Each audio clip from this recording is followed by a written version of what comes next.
was right next to it. Probably VS wouldn't be the best swap in the world. Should have just killed him there, but did stop the ulti from popping off in the first place. But not only did he have the state of mind of going, okay, still popped off the ulti, get that Enchantress down, get the double kill, but move himself out with that bottled up haste rune. He saved it that long.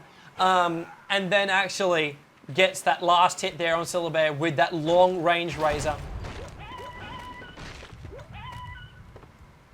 Call for the being if the streamer's dead. No, streamer's up. Everything is still good.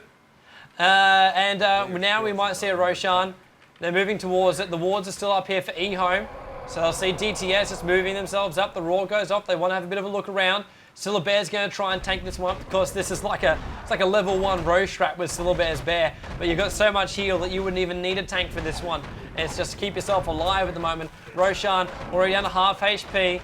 Everyone is back for EHome at the moment. Off goes the power shot. Has a bit of a look in. DTS should know they've been sprung. EHome know what's going on, but they don't want to dive it in. They don't have the support there. They're going to claim up on the top here. Razor farming. Roshan has been slain by the Sentinel. Enchantress picks up the Aegis Immortal. And, well, basically this is... the only thing they claimed back was Razor getting a bit of farm up here on the top. They didn't want to go against it. EHome called out of position. They had the ward there too. They could see exactly what was happening. But they also knew if they actually initiated a group fight with all 5 heroes there, they were all at full HP. Even though they were getting hit by Roshan, with Enchantress and Shadow Priest, it is so hard to really find them when they're down, especially if they stick as a team. They keep each other alive. They keep that massive damage that can come from Enchantress out. Panda Brewmaster, it's like its ultimate could just stomp, soar, and then do damage, and then he literally comes back and does it all over again when he converts himself back into one. It's just so much initiation. And Syllabear still farming up. Mech on top of Syllabear. I do kind of like this build. It's a little bit of overkill, but when you're going up against a team like EHome, overkill is good. Overkill is fantastic. It is something you really need. And that's exactly what they've done. Top lane now still being pushed out there. Shadow Fiend, he wants to get that BKB. Ogreax is already sitting in there. What's he currently got in the bank? 1,400. Not enough just yet. He'll need probably about another 2-3 minutes worth of farming. 83 for 12 is his CS. But DTS, they're not playing the CS game. You look at their top CS at the moment, and you got 53, you got 52, and you got 45. Jump over to EHome, 118, 83, 94. They're their top 3 heroes from both sides right now. But the kill count's coming out. 6 for 1 on Dendai, 6 for 1 on Enchantress. You jump yourself between all of them, and well, you got 1 hero with a negative KDR, and that is NS. Sorry, I apologise. Light is also on that list as well. So it looks a lot better it looks a lot better on paper for EHome actually. But DTS it feels very commanding. 16 to 18. It feels good. Their playstyle is working. Their abilities is what's carrying it. You can be all the items ahead you possibly want to and all the farm ahead that you possibly want to. They've lost the gold from dying, and DTS can push in at any time and keep themselves alive. That's the coolest thing. You can fight an entire battle and then be back at full health by the time everyone buys back.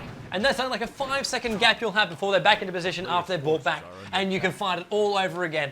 It's not a good position when you're on the defense. Hard to turtle against. And now the push is going to come in. Syllabear leading the way, doing as much damage on the back of DTS as possible. ES Fissure flying out. DTS really trying to hit forward. Still Windrunner power shotting everything through the backside. And Razor, is that a Manta? Razor's managed to complete a Manta. Well, maybe items are everything. And they hold their tier 3 tower very strongly. DTS. See, here comes the heal. This is what I'm talking about. Pop your abilities and then fight all over again. The bear can tank it. The bear can push it. That's fine. Just use that as much as you want to. Get everyone back up again. Use that mech ability so it's off cooldown for a little bit later on. Now they can push in this crit wave once again. Sure, CM's going to give everybody every single bit of aura they possibly want. But at the moment, they're just baiting these skills. They've got to be careful though. Their other crit waves will push out. Off we go again. Power shots coming off from Windrunner. She's gone back to the well just to save up her mana. Try and damage this tower once again. They're trying to hold Lone Druid in place. Can EHome do it? They haven't managed to just yet, but they wipe out that crit wave so fast, there's no more support there from DTS, and even though you do have a crap load of heal coming out from these guys, it is not enough. They've got to go back to their lanes. They've got to put the pressure on multiple lanes. They can't fight this DTS, this EHome side, while they've literally got this lockdown on the front here. On the bright side though, if there's an initiation, if they see a hole, they can keep this pressure going forever. The waves are going to take care of themselves. The towers will take care of those. They can keep this 5v5 pressure on the front door as long as they want. There's nothing that's really going to get off here. But, yeah. ES, they've got to look for it. But that Shaker has got to get himself into position. Off we go. Great fissure. And Light is currently caught there. VS has to fall back here. Shadow Priest will keep them all alive here. ES ulti now goes off, tries to damage. They've got the tower down, and fantastic work there by the Enchantress, bringing the ES down during the middle of that entire debacle. ES still moving through, claims that the Enchantress still moving through, claiming the CM. VS running around. The bloody amount of storms which are coming off here from Jay, just trying to push this crit wave back on the top of his ulti. Panda Brewmaster should have the ES, who did buy back once again, and oh, he's gone skis again once again. Enchantress right on top of it. Triple kill comes off for Art Styles, and he's going to come back from the AC Immortal. They're doing whatever damage they can. Insta heal pops off here, and Panda Brewmaster gets the heal off there. Art Styles lives to fight yet another day. He can't be killed like that one. And Enchantress goes level 2 untouchable, because that is exactly what he is. Completely untouchable, pushing it in. 19-8. 7 seconds left for our one Scourge hero to come back up again, and there's 5 apiece. And with all this pressure, the waves from the Sentinel pushbacks, now SF forced to go towards the top lane, farming up a little bit more, raise it down towards the bottom lane. That Manta Star really helping them out. While the Sentinel moving themselves out there, once again Aghanim's as fast as we possibly can on the Panda Brewmaster. Vengeful Spirit also headed on home. Well, Ward's really not the best thing. Shadow Priest now with the ulti. The ulti enhancer, as everyone knows, at the Aghanim Scepter. Enchantress running around, same as well. Ultimate orb on top of her. Wants the Shiva's Guard on top of her as fast as you possibly can. If not, a Gwinsu, be a little bit more aggressive. Windrunner 4-staffing, actually. I'll be careful for that one popping out at a moment's notice. Mechanisms up on top of her, so heal, heal, and heal. And oh, by the way, did I mention a bit of heal?